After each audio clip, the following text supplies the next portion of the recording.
नमस्कार। Study classes में आपका स्वागत है। तो आज हम लेसन प्लान यानी पाठ योजना को देखेंगे। आज का जो विषय है वह है नागरिक शास्त्र यानी सिविक्स, जबकि जिस टॉपिक पर लेसन प्लान बनाना है वह प्रकरण है हमारे आसपास के बाजार, जो कि कक्षा 7 से संबंधित है। सामाजिक विज्ञान पुस्तक के अंतर्गत इस चैप्टर को देख सकते हैं, जो कि क्लास 7 से ये संबंधित है। अगर लेसन प्लान से संबंधित और भी वीडियो देखना चाहें तो प्लेलिस्ट में जाकर देख सकते हैं, आपको वहां पर बहुत सारा लेसन प्लान की वीडियो देखने को मिल जाएगा। तो आइए आज का टॉपिक देखते हैं। आज का टॉपिक जो है हमारे आसपास के बाजार है। तो पाठ योजना जब भी स्टार्ट करें अपने रजिस्टर के लेफ्ट पेज से स्टार्ट करें। सबसे पहले लिखें विद्यालय का नाम, जिस विद्यालय में पढ़ाने के लिए आपको जाना है। फिर अपना नाम लिखेंगे, फिर आपका क्रमांक यानी रोल नंबर क्या है। विषय हो जाएगा नागरिक शास्त्र। प्रकरण यानी जिस टॉपिक पर लेसन प्लान आपको बनाना है उस टॉपिक का नाम लिखेंगे। जैसे कि हमारे यहाँ पर टॉपिक है हमारे आसपास के बाजार। किस क्लास के लिए है तो 7 क्लास के लिए है। कितने समय तक आपको पढ़ाना है तो 35 या 40 मिनट की क्लास होती है, वो लिखेंगे यहाँ पर। किस घंटे में आपको पढ़ाने के लिए मिला है वो लिखेंगे। डेट क्या है और सत्र कौन सा चल रहा है आपका, इन सारी चीज़ों को यहाँ पर लिखेंगे। उसके बाद सामान्य उद्देश्य आता है, जो कि विषय से संबंधित होता है। तो इसके उद्देश्य क्या है हम यहाँ पर देखेंगे। जैसे कि हमारा विषय है नागरिक शास्त्र, तो इसके अंतर्गत हम 5 पॉइंट देखेंगे। जैसे कि पहला नंबर है छात्रों में नागरिक शास्त्र विषय के प्रति रुचि जागृत करना। दूसरा, छात्रों में देश प्रेम की भावना का विकास करना। तीसरा नंबर है छात्रों की मानसिक शक्तियों का विकास करना। चौथा नंबर है छात्रों में नागरिकता के गुण एवं वैज्ञानिक दृष्टिकोण का विकास करना। और 5वां नंबर है छात्रों के दृष्टिकोण में व्यापकता का विकास करना। उसके बाद हम विशिष्ट उद्देश्य देखेंगे। तो विशिष्ट उद्देश्य में प्रकरण से संबंधित उद्देश्य होते हैं। तो प्रकरण है हमारा बाजार यहाँ पर। तो पहला नंबर देखेंगे, इसके अंतर्गत भी आप 5 पॉइंट लिखेंगे। जैसे पहला नंबर है छात्र बाजार के विषय में जान सकेंगे। दूसरा, छात्र विभिन्न प्रकार के बाजारों की व्याख्या कर सकेंगे।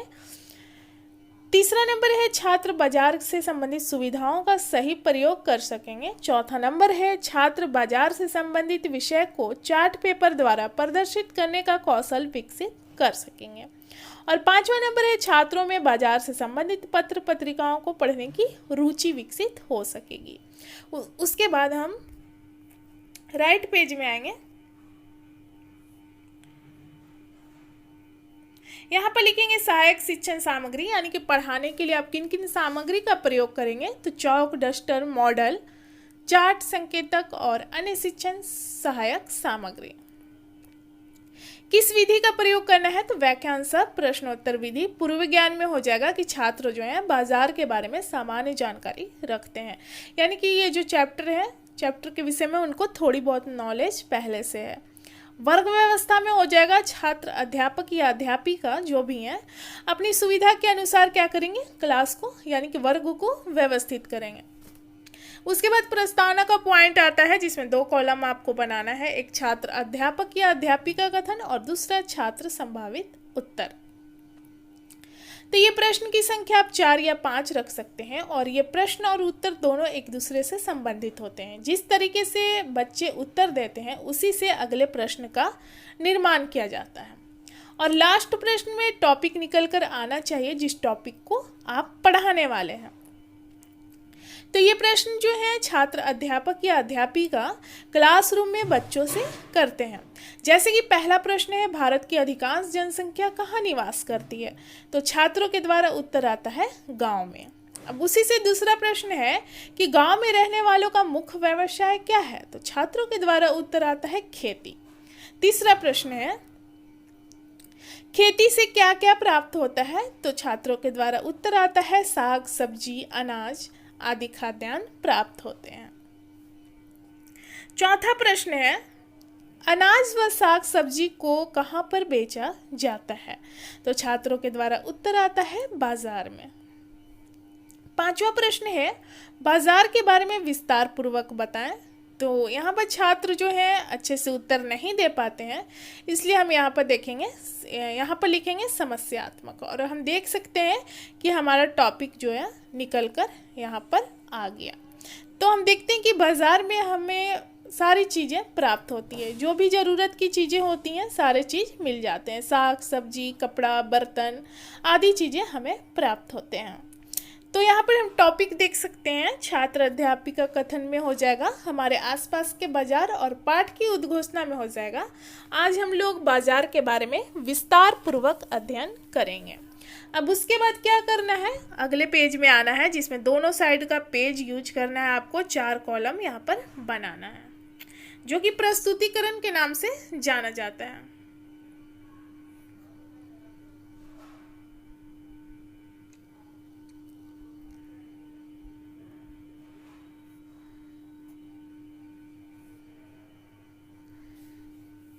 एक है शिक्षण बिंदु, पहला नंबर शिक्षण बिंदु, यानी कि चैप्टर से संबंधित आपको पॉइंट को उठाना है, जिस पॉइंट को आप बच्चों के सामने एक्सप्लेन करेंगे। दूसरा कॉलम है छात्र अध्यापक या अध्यापिका क्रियाशीलता, तो उस पॉइंट को जो एक्सप्लेन करेंगे आप क्लासरूम में, उस एक्सप्लेन को आप यहाँ पर लिखेंगे। और तीसरा कॉलम है छात्र क्रियाशीलन, यानी कि छात्रों का व्यवहार किस तरह का रहेगा क्लासरूम में, किस तरह से उत्तर देंगे उसको लिखेंगे। और चौथा कॉलम है श्याम पटकार, यानी कि ब्लैक बोर्ड वर्क, यानी कि पढ़ाने के लिए आप जिस तरीके से ब्लैक बोर्ड यूज करते हैं उसी तरीके से आपको यहाँ लिखना है, और आप चाहें तो ब्लैक चार्ट पेपर यहाँ पर यूज कर सकते हैं चौथे कॉलम में। तो सबसे पहले बाजार के बारे में देखेंगे, बाजार है क्या। बाजार का अर्थ उस स्थान से लगाया जाता है जहां पर क्रेता तथा विक्रेता यानी कि खरीदने और बेचने वाले दोनों उपस्थित रहते हैं तथा वस्तुओं को यहाँ पर खरीदा तथा बेचा जाता है, जैसे अनाज मंडी में खाद्यान्न का क्रय विक्रय, तथा वस्त्र बाजार में जहाँ पर कपड़ा का बाजार होता है वहाँ पर कपड़ों का क्रय विक्रय यानी कि खरीदना और बेचना देखते हैं। बाजार वास्तव में ऐसी जगह है जहाँ पर किसी भी चीज़ का व्यापार होता है और प्रायः एक व्यक्ति बाजार के माध्यम से ही अपनी संपूर्ण जरूरतों को पूरा करता है। इसी से संबंधित प्रश्न करती है छात्र अध्यापिका छात्रों से कि बाजार क्या है, तो छात्रों के द्वारा उत्तर आता है बाजार वह स्थान है जहाँ पर वस्तुओं को खरीदा तथा बेचा जाता है। छात्र क्रियाशीलन में देख सकते हैं कि छात्र जो है ध्यानपूर्वक कक्षा में छात्र अध्यापिका द्वारा पढ़ाए जा रहे कथनों को सुनेंगे। श्याम पटकार में देख सकते हैं बाजार जो है बस यहाँ पर वस्तु को खरीदा तथा बेचा जाता है और क्रेता तथा विक्रेता दोनों उपस्थित होते हैं। उसके बाद हम दूसरा शिक्षण बिंदु देखेंगे। अब शिक्षण बिंदु कम से कम 4 रख सकते हैं, तो इस पेज में हम 2 देखेंगे और फिर अगले पेज में हम 2 देखेंगे। तो दूसरा जो है साप्ताहिक बाजार के बारे में हम देखेंगे। साप्ताहिक बाजार है क्या। साप्ताहिक बाजार का यह नाम इसलिए पड़ा, इसलिए साप्ताहिक बाजार कहा जाता है क्योंकि यह सप्ताह के किसी एक निश्चित दिन लगता है या इसे यानी कि एक निश्चित स्थान पर लगाया जाता है। इन बाजार में घरेलू सामान की लगभग सभी चीज़ें मिल जाती हैं, जैसे सब्जी से लेकर कपड़े बर्तन सारी चीज़ें मिल जाता है। प्रायः साप्ताहिक बाजार में बहुत सी चीज़ें सस्ते दाम पर मिल जाती है। लोगों को अलग अलग तरह के सामान के लिए अलग अलग जगह जाने की ज़रूरत नहीं पड़ती है।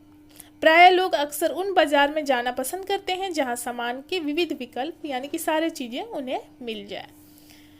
तो इसी से संबंधित प्रश्न करती हैं छात्र अध्यापिका छात्रों से कि साप्ताहिक बाजार क्या है, तो छात्रों के द्वारा उत्तर आता है वे बाजार जो सप्ताह में किसी निश्चित दिन व निश्चित स्थान पर लगाए जाते हैं उनसे साप्ताहिक बाजार कहते हैं। श्याम पटकार में देख सकते हैं ये बाजार सप्ताह में किसी निश्चित दिन और एक निश्चित स्थान पर लगाए जाते हैं और ज़रूरत की सभी सामान एक ही जगह पर यहाँ पर मिल जाता है। अब अगले पेज में आएंगे, तीसरा शिक्षण बिंदु देखेंगे, मोहल्ले की दुकान। इन सारे पॉइंट को आप बुक में देख सकते हैं जो कि सामाजिक विज्ञान के अंतर्गत है। तीसरा पॉइंट है मोहल्ले की दुकान। तो पड़ोस व मोहल्ले की दुकान बहुत ही उपयोगी होती है। हमारे घर के करीब तो होते हैं और हम सप्ताह के किसी भी दिन और किसी भी समय इन दुकानों पर जा सकते हैं। सामान्यतः दुकानदार और खरीदार एक दूसरे से परिचित होते हैं क्योंकि मोहल्ले की दुकान होती है, इसलिए दोनों एक दूसरे से परिचित होते हैं और दुकानदार ग्राहकों के लिए उधार भी देने को तैयार होते हैं, क्योंकि दुकानदार ग्राहकों को जानते हैं, इसलिए उधार पर सौदा देने के लिए तैयार हो जाते हैं। इस प्रकार मोहल्ले की दुकान कई तरह की सेवा और सामान उपलब्ध कराती है, जैसे दूध, तेल, मसाला, खाद्य पदार्थ, अनाज, स्टेशनरी, जहाँ की कॉपी कलम मिलते हैं, दवाइयाँ आदि। तो इसी से संबंधित प्रश्न करती हैं छात्र अध्यापिका छात्रों से कि मोहल्ले के दुकानदार ग्राहक से कैसा संबंध रखते हैं। तो छात्रों के द्वारा उत्तर आता है, दुकानदार तथा ग्राहक दोनों एक दूसरे से परिचित होता है तथा परिस्थिति के अनुसार दुकानदार जो होते हैं ग्राहकों को उधार सामान भी दे देते हैं। यहाँ पर छात्र क्रियाशीलन में देख सकते हैं कि कक्षा में छात्र जो है अनुशासन को बनाए रखेंगे, और श्याम पटकार में देख सकते हैं कि मोहल्ले की जो दुकान होती हैं, दुकानदार और ग्राहक दोनों एक दूसरे से परिचित होते हैं, एक दूसरे को जानते हैं, और इन दुकानों में सभी सामान मिल जाते हैं प्रायः, जैसे कि दूध, तेल, मसाला, अनाज आदि चीज़ें, छोटी मोटी दवाइयाँ भी मिल जाती है। चौथा शिक्षण बिंदु देखेंगे शॉपिंग कॉम्प्लेक्स और मॉल।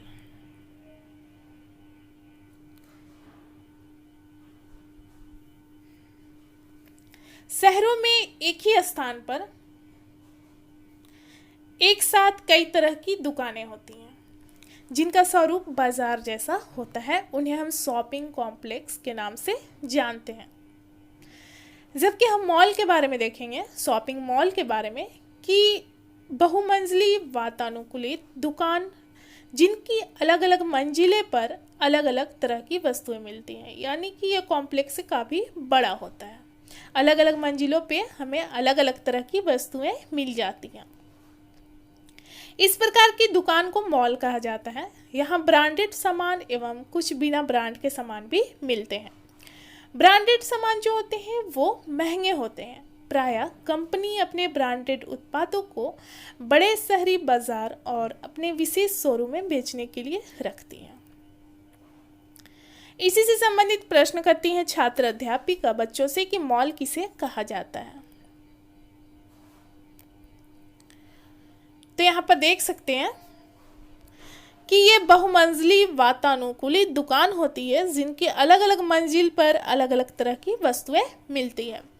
श्याम पटकार में देख सकते हैं शॉपिंग कॉम्प्लेक्स और मॉल के बारे में। तो शॉपिंग कॉम्प्लेक्स जो है शहर में एक ही स्थान पर एक साथ कई तरह की दुकानें होती हैं जिन्हें शॉपिंग कॉम्प्लेक्स कहा जाता है, जबकि मॉल जो होता है कॉम्प्लेक्स से काफ़ी बड़ा होता है।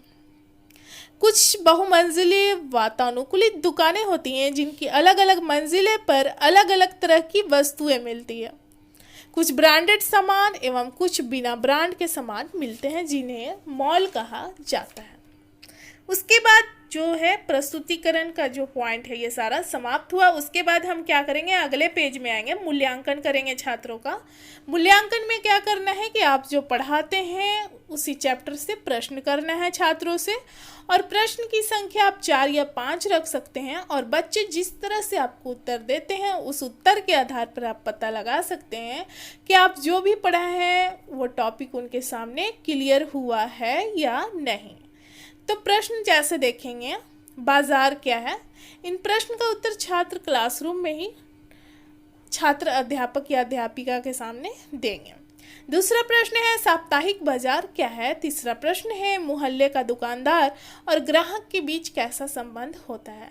चौथा प्रश्न है शॉपिंग कॉम्प्लेक्स क्या है, और पांचवा शॉपिंग मॉल क्या है।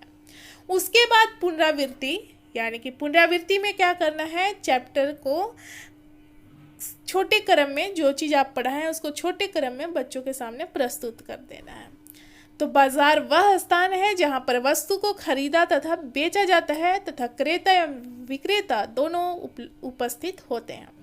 दूसरा पॉइंट है वे बाजार जो सप्ताह में किसी निश्चित दिन व निश्चित स्थान पर लगाए जाते हैं वो साप्ताहिक बाजार कहलाता है।